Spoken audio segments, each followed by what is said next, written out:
ముసిలాళ్ళం అయిపోయినా ఒరే అన్నయ్య అన్నయ్య అన్న చెల్లెలు వచ్చి నా చెయ్యి పట్టుకుంటే నాకు ఎంత మురిపెంగా ఉంటుందో.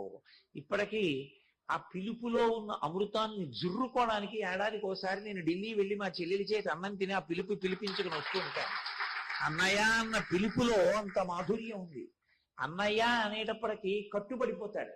మీరు మా అన్నయ్య గారు లాంటి వారండి అన్నారనుకోండి, చెల్లెమ్మ పసుపు కుంకుమలు పట్టుకెళ్ళమ్మా అంటాడు. పుట్టింటికి వచ్చావు ఉత్తి చేతులతో ఎలా పెడతావు, పట్టుకెళ్ళు పసుపు కుంకాలంటాడు.